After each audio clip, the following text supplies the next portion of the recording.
G'day headbangers and welcome to Dozzle's Metalworks.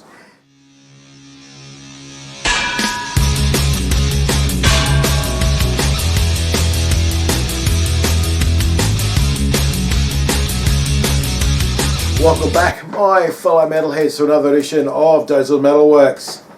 What an interesting week this has been. Won't go into too much detail, all I can say is Blair.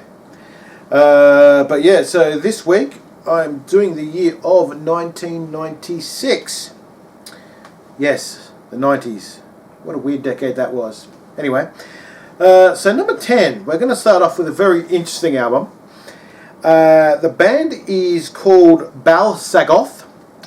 They are a black symphonic metal band from England. They are no longer around, as far as I know. Now, what I've done with this album, I'm going to tell you the name of the album, and that's pretty much it. Because all the songs, well, look, I'll just tell you the title of the album, for starters, right? And that's Starfire Burning Upon the Ice-Veiled Throne of Ultima Thule. Why, don't you? That's a bit of a handful. Sorry, mouthful. Well, yes, it is, my young friends. And why I didn't put any tracks from this list, because the whole album is pretty, decent. But the fact is, every single song is about as long as the title. You're like, instead of being a few words of a title for a song, it's like a whole fucking paragraph. So, that's all I'm going to say on that one. So we're going to move right along to number 8. And we're dealing with Episode by one of my favourite symphonic metal bands from Finland, Strat. Love these guys. So for the album Episode, I have chosen Babylon, Nighttime Eclipse, and Speed of Light. Sorry. Sometimes it's hard to read with these glasses on, but anyway. So yeah, that's it for that. Okay, number 8. This one I had to listen to for the very first time, actually. And that's Angry Machines by Dio. The album itself wasn't actually too bad. But the tracks that stood out to me were Don't Tell the Kids, Big Sister, and Black. So not too bad of an album.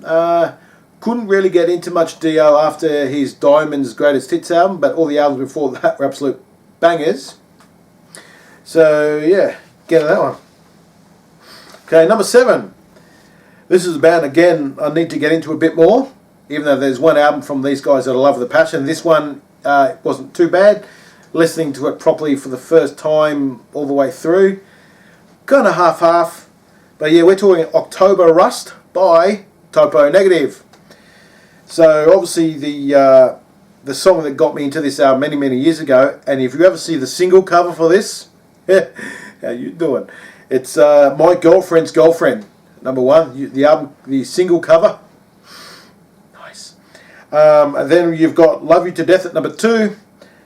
And number 3, we have Green Man. So yeah, which is kind of ironic because green is pretty much Topo Negative's colour.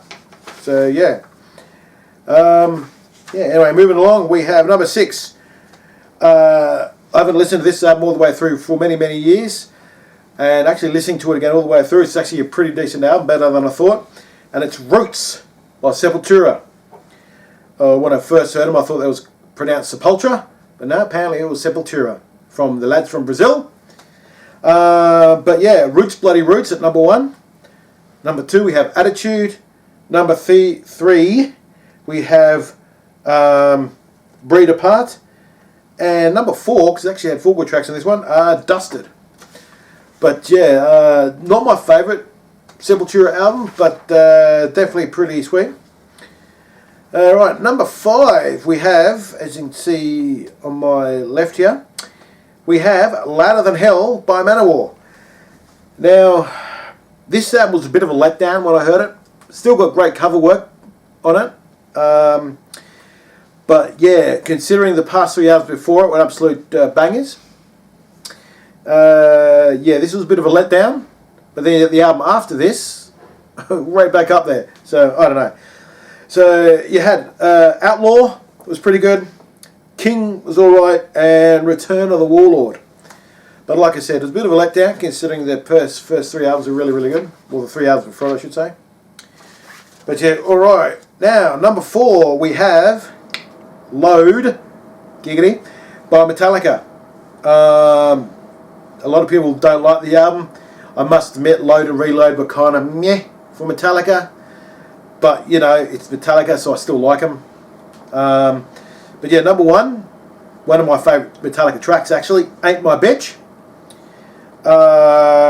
King Nothing at number 2. And number 3, The House That Jack Built. Obviously Bob wasn't in there anyway, was he? Get what I said there? No? Oh. Right, so number 3, we have Dark Saga by Iced Earth.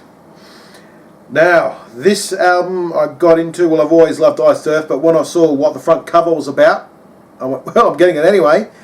And then when I discovered what the whole album was about, I went, oh my god, this is going to be one of my favourite albums of all time. So the Dark Saga by Iced Earth is all about the comic book character Spawn, who years ago I was a huge fan of. I've got a huge Spawn tattoo on my back. Still not finished. I'm not sure I'll ever get it finished, but, you know, legendary anti-hero there, I guess you'd call him. But, yeah, top tracks of that one is Dark Saga, I Died For You, and The Hunter, which is actually written about Angela the Angel.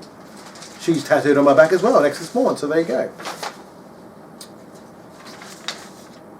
Alright, so number 2, we have Refresh the Demon by Annihilator. Now, this album is one of those albums that I say all killer, no filler. One day I'll probably put it into Dose's vault. This album is an absolute banger. And, yeah, what can I say? The whole album is fantastic. It's just brilliant. Now, Rex managed to find the uncensored cover to it. So thank you for that, Sir Rex, a lot.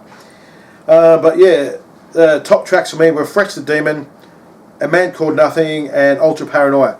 But like I said, the whole album is great. Don't know why really they censored the cover. Maybe there were too many anal people out there who thought it was offensive. Or whatever. Who knows. But great album. Get into it. And of course, number 1, The Great Southern Trendkill by Pantera. Look, this is when I saw them here in Canberra for the first time. Absolute fantastic to see them live. And yeah, look, 4 favourite tracks on this one, even though the whole album is great. We've got Drag the Waters at number 1. Number 2, 13 Steps to Nowhere. And the reason I put 4 instead of the 3 is because 3 and 4 would swap and change an awful lot. So I said, look, I'll put them both in. The Great Southern Trendkill, the title track at number 3, and War Nerve at number 4. But yeah, fantastic album, that one. Definitely one of their best, but all Pantera albums are great. Anyway. Alright, my friends, that is 1996. Now, a bit of a somber note. We lost 2 great Hollywood people during the week, one more than the other. We lost the man, the legend himself, James Earl Jones. I was gutted when I heard this news during the week because, well, the man was a legend, seriously. He was most well renowned for his voicing of Darth Vader in pretty much all the Star Wars movies, animated shows, live action shows, movies, whatever. The man was a legend. He also voiced Mufasa in the Lion King movies. And he did appearances in the original Conan the Barbarian movie, the Best of the Best movie, Field of Dreams alongside Kevin Costner, and can't forget him in Coming to America. I think he was in the second one, even though I've never seen it. And then, of course, he was on odd TV shows now and then. Obviously, he's appeared in what's that comic book geek show, Rex? Big Bang Theory, that's one. Never really watched Big Bang Theory, even though people are amazed that I don't watch it because I'm a comic book geek myself. But you know, not as Rex knows, I'm not a big comedy fan. I like my action, sci-fi, martial arts, and comic book shit. So yeah. So the other person that died during the week, I almost forgot, was a guy called Peter Renaday. Now you might not know that name, but he was the voice of Splinter in the 1987 onwards Teenage Mutant Ninja Turtles cartoon. Still one of the best ones out there. And yeah, he played Splinter. So yeah, and I was pretty gutted when I heard that too. And god damn it, Because they seem to be dropping like flies. Because I did read somewhere on Facebook that there was another 2 voice-over actors, a male and female, who used to do a whole bunch of anime things as well, who passed away. So it's like, what a crappy week. All these people who did massive voiceover parts passed away during this week. They're dropping like flies. Because I'll give you a whole list of people who should be dropping like flies but aren't. But maybe that's another special video. Rex is just shaking his head, face palming, going, my God, what are you doing? I like my bit of comedy in there now and then. Anyway, boys and girls, that is my 1996. And yeah, until next time, my fellow metalheads, smosh on.